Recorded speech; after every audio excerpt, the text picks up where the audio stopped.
Welcome to Resume Storyteller with Virginia Franco, bringing you interviews with industry experts and regular folks who tested the job search waters and succeeded, and strategies to tell your story and land your job interviews in 60 days, guaranteed. Here's your host, Virginia Franco.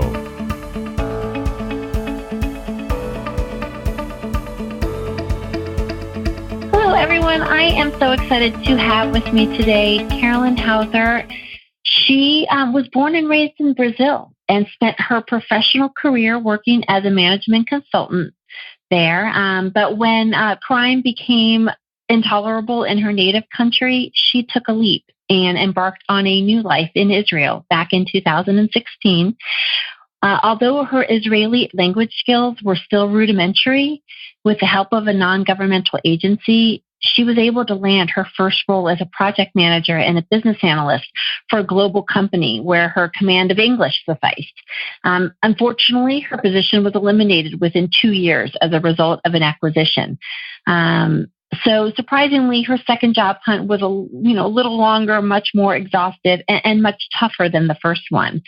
But through volunteering, freelancing, blogging, and by leveraging LinkedIn to its fullest, while continuing to hone her Hebrew language skills, Caroline was hired after 12 months of job hunt. And today she is a consultant with More Management Consulting, an Israeli management consulting company.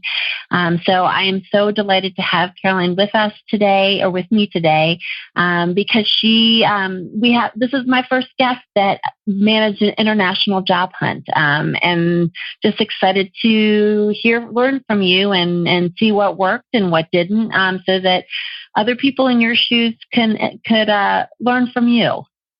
So thank you, Caroline.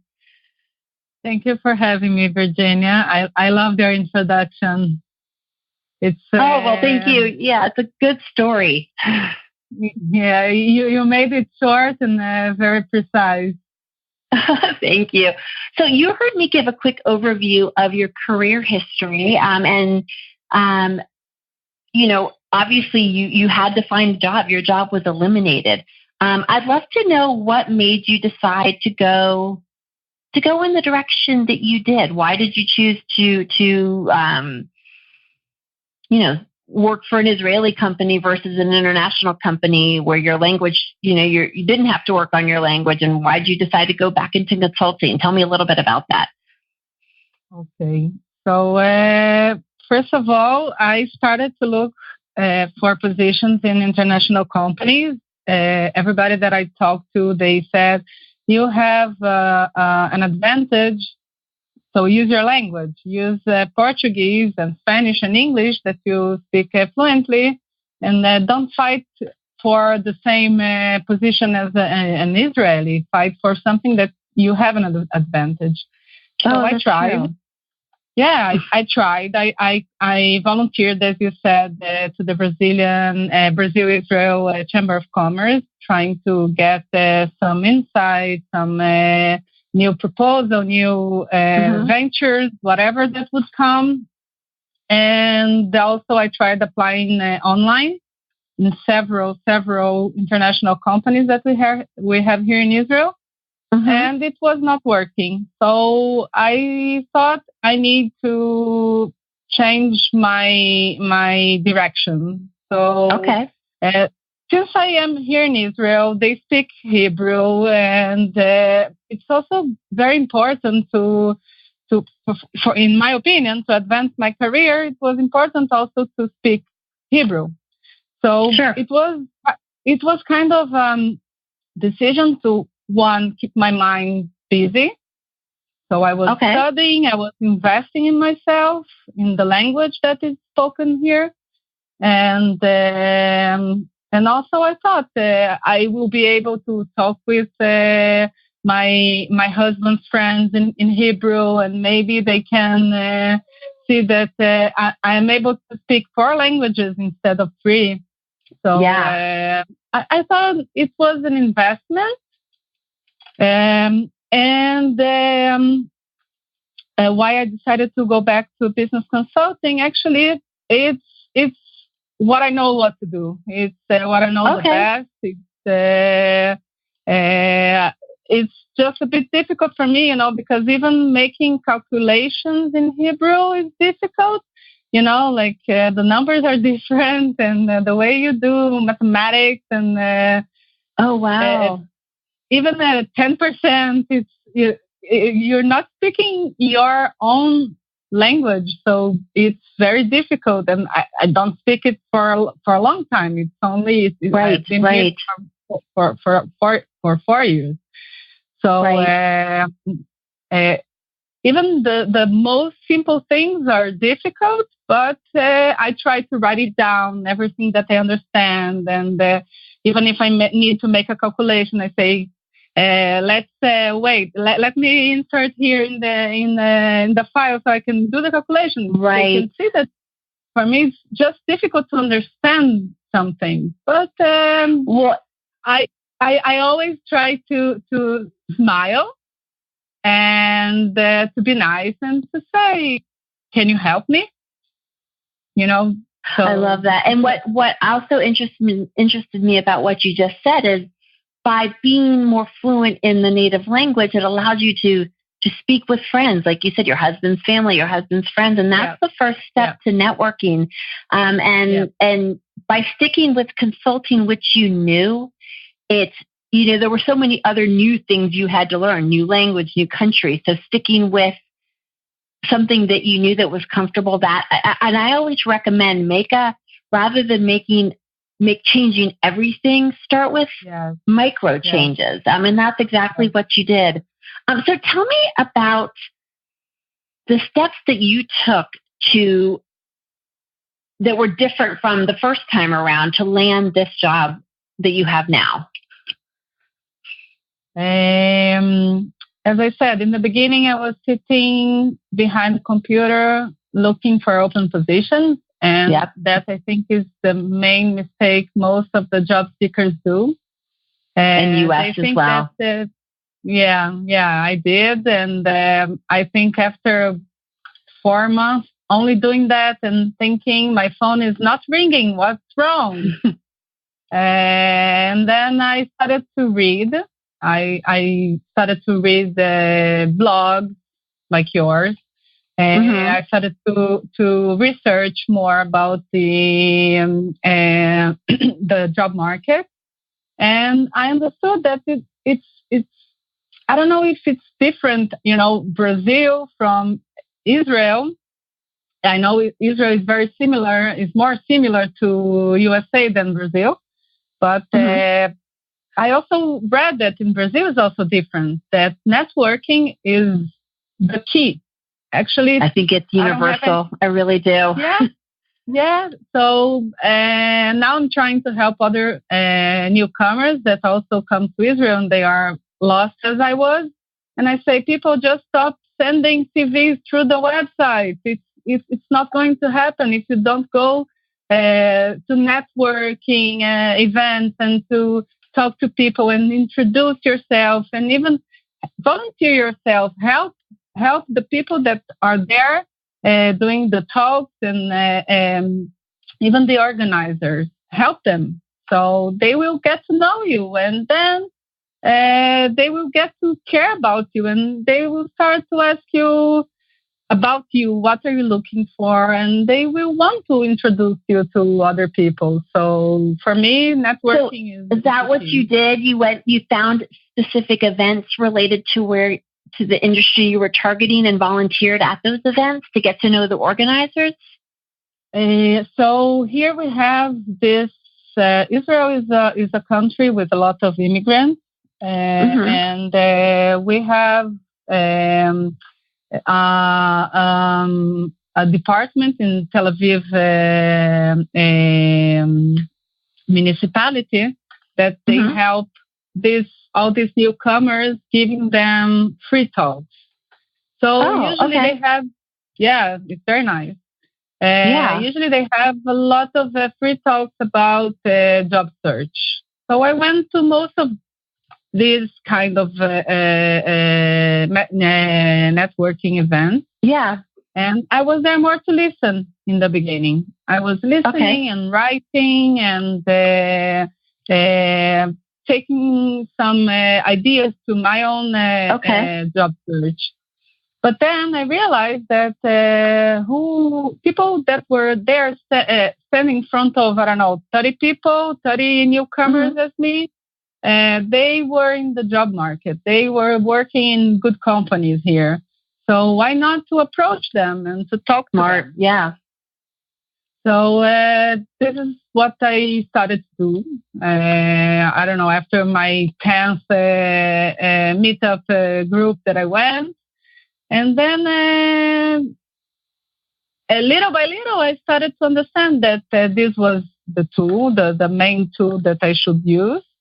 And also, I looked at the organizer, and she was doing that all by herself. And sometimes she had to arrive early and to leave after everyone. So one day I decided to stay there and to talk to her, and now she calls me and she asks my opinion about the talk she's planning to do for the other job seekers. So now I'm her advisor.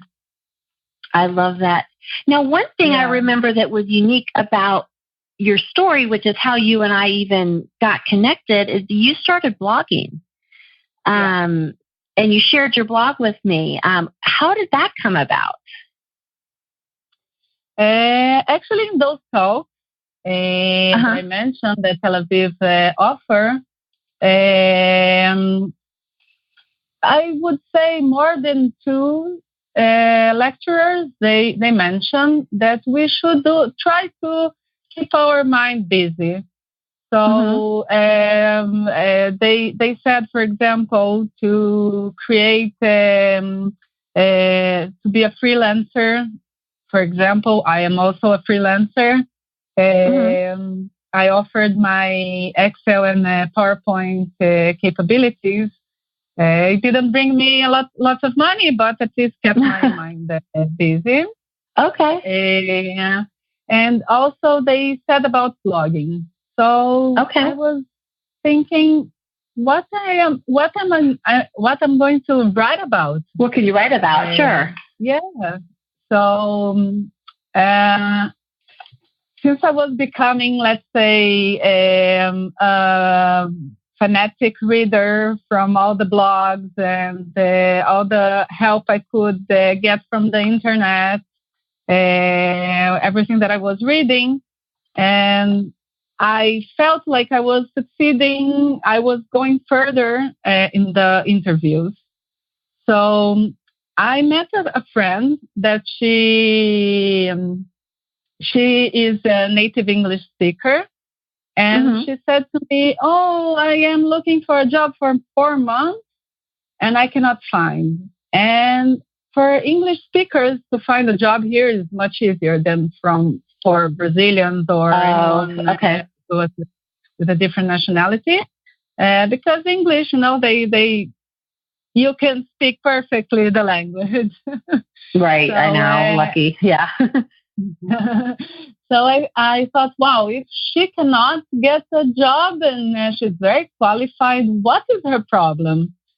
So I said to her, come by my house, let's exercise. Let's just pretend that I am an interviewer and you will... Oh, so you did practice interviewing. Yeah, exactly. Okay. I told her, I'm not a professional, but I have a lot of experience. I can try to help you.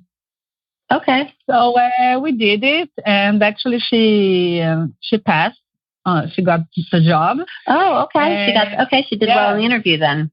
Yeah, exactly. So I started to think maybe all these things that all this knowledge that I am acquiring, that in this time, maybe I can try to write about my own experience. Your own experience, So I started to write, for example, I know in the USA you have home assignments. In Brazil, we don't have home assignments, or at least we didn't have since I left. I never had to do a home assignment. Okay. And here in Israel, it's like I did, for example, one process with 3 one-to-one interview and 3 home assignments. So it's like, okay. They gave you those. They gave you homework. That's what you call it. Okay, that is a lot. Yeah. So I started to write about how to write, how to create a good home assignment, how to deliver a good home assignment. Okay. And people started to like, and people started to comment and to ask me questions. And then I wrote about this interview simulation I did with my friends. And, I thought that sometimes people just they don't know where to look. So that's right. I started to share some of my resources. And also, I have to say that the fact that I'm very organized, I use Excel sheets for everything. So I started to create. You kept track. Yeah, exactly. And I started to create lists. For example, I need to get into this website once a week or once every 2 weeks, something like this. I had my own process. And I had this table already created for myself. So I thought, why not to share this knowledge that I had to dig deep to find it. So I will start to share these things. And also a template, for example, for me to have a follow-up of all the positions that I sent my CV and what were the stage, to who I talked to. So I would keep track of everything. So I share all. That's what the experts recommend. Is you shared all of that of what worked. That's wonderful. And didn't someone find your blog? Is that what did you tell me that, or did I read that? Yeah. Actually, this is how I got to this job. This guy Asaf, he found my blog because we write in the same place, Times of Israel. Okay. And he asked me, "Can I do something? Can I do anything for you to help you?" And I said, "Okay, let's go. Hire me." Well, let's go for a coffee, maybe. So in the beginning, he didn't have anything to propose to me. But in 4 months, something like this, he started to work in a new position, in this new business consulting that I'm working for. And that's great. And actually, he didn't think about me when he sent this position to me, because he was sending to his networking. And I said, I'm interested. And he called me and he said, "Listen, I think you are overqualified." And I said, "No, don't say that to me again, because everybody says that to me, and I cannot listen to this. I'm overqualified anymore." So in the end, we talked, and they decided they wanted to hire me, not as not for the position I officially subscribed to, but something a little bit more senior. And they're more focused to business consulting, because they saw that they could use my almost 10 years of experience. Your expertise, yeah. How did you end up getting to be able to blog for the Israeli Times? Or Israeli, what was it called? Times of Israel. Times of Israel, okay. Yeah, it's online media for English speakers. There aren't so many. And actually, I was a bit chutzpah, how they say here. Yeah. Yep. I decided to send them a message. I saw that they have like a blog platform, and I decided to send them a message. And since I started this blog in LinkedIn, so I had my, let's say, readers, but they were like 20, 30 people, from family, that friends that they want to empower you. Starts, yeah. So you use your LinkedIn blog to get the Times of Israel blog. Yeah, exactly. Love that. Okay, so what would you, in terms of structuring your job search on a daily, weekly, monthly basis, how much time do you think you spent? What did that look like? Actually, one thing that I decided to do was to wake up with my husband, not to stay in bed until late. Okay. No, because I know a lot of people that they say, it's not a midday, I'm not going to wake up because I don't have what to do. Come on. If you're not awake, you won't pick up the telephone when someone calls, So you kept office hours even though you didn't have a job at an office? Exactly. Okay. It's even hard to remember because I had so many things in my to-dos. But I had a list of companies that I wanted.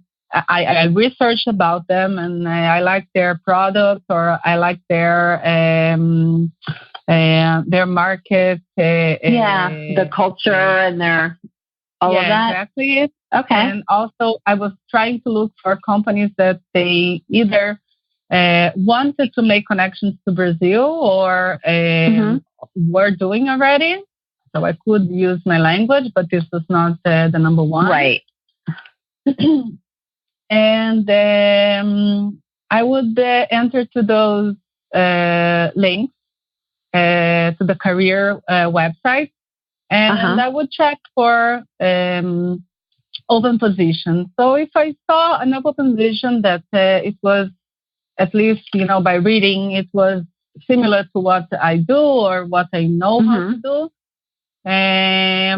I would go to LinkedIn and look for either people that work in this company, either if they speak Portuguese, because I think it's a good door to open, Sure. That speak your language, and they probably have been in the same place that I work, or people that they were in the same position, that it was, the open position. And I would try to contact them and to talk to them and to try to ask for some advice. One thing that I learned is that we should not approach asking for a job. Ask for advice. We should ask for advice.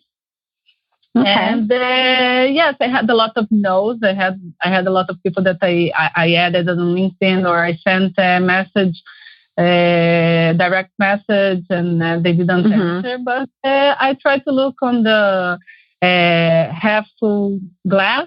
Yeah, the positive side of things. Yeah, exactly. And I was trying to look only for the yeses I got. Well, and you do get a lot of no's, but you don't. But all you need are a few yeses to then open that door to lead to more. Yeah, actually, my mentor from this NGO that you mentioned in the beginning that helped me get to my first position in Israel, he said to me, you will receive a lot of no's, but the most important is the only yes you need. You just need one yes. That's right. You're right. I know. I agree. What would you say was the biggest challenge during this process for you? Keep up the positivity. How do you think you did that? I think the blog helped me, because no one wants to read a blog of a person that is just saying bad things about, in a bad way, about complaining and saying bad things. So I try to keep the positivity in my blog, even though not everything was so positive. And also exercising. I kept exercising to keep my mind busy, and oxygen in the brain, and I think this helped me a lot. And, no, that's really good advice.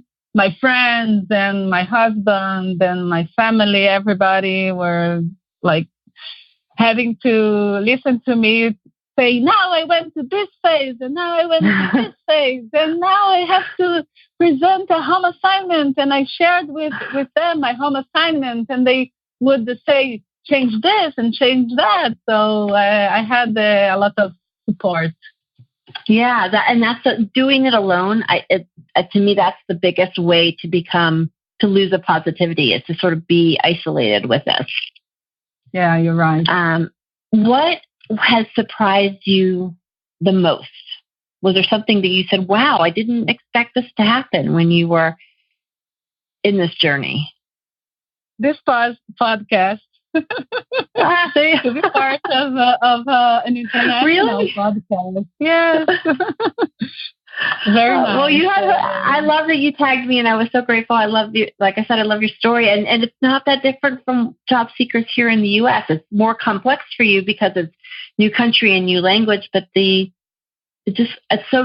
so comforting, I think, to me, to hear that the advice works in lots of other places, and you followed it, and then some. Yeah. And what advice?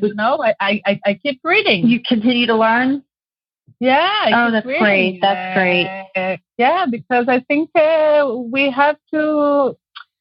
You think I think about a lot of my mistakes, because this is also something that I write a lot in my blog. This is the way I work. I try to look at my mistakes on a learning process. What did I do wrong that I should not do that in the future? So what I can say is that I thought I was in a good company. I was there for 2 years, and it would be very easy for me to find a job whenever I would have to find another job again. So I didn't keep networking. That's right. I didn't keep reading. I just stopped. I was so busy with my work that I just stopped.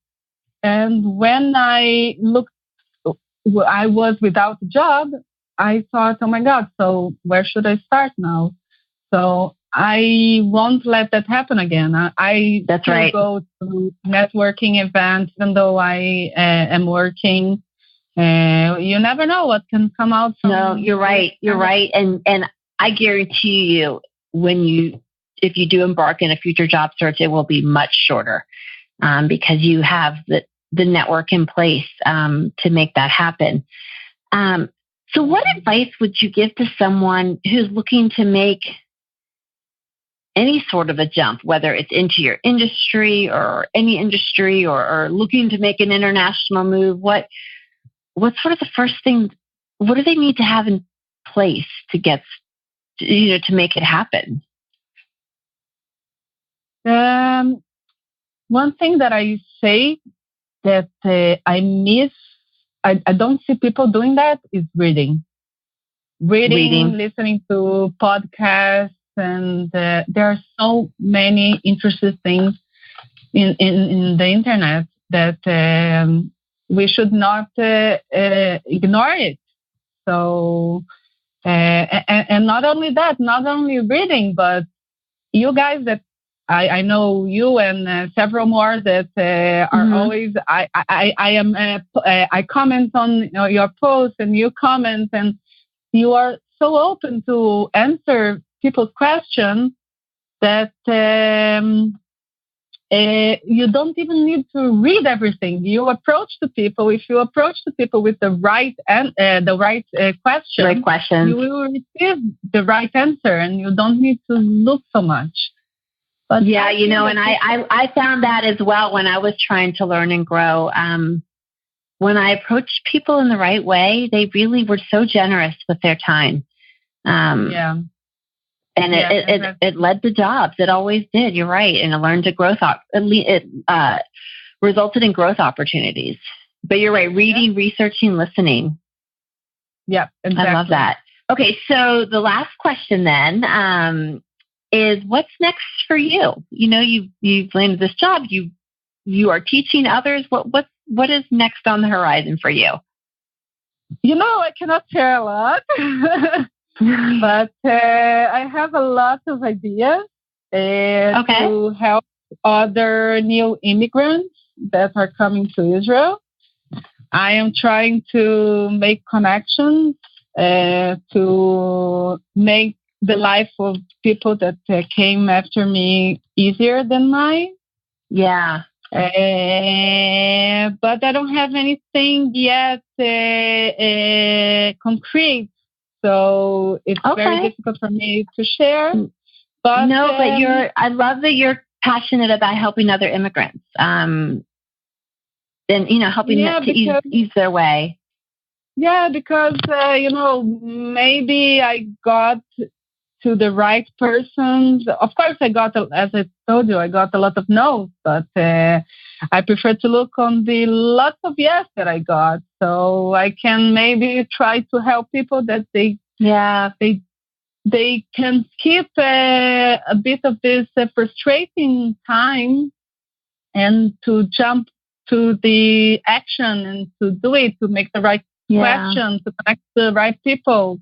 And I'm doing that on my free time. Your blog.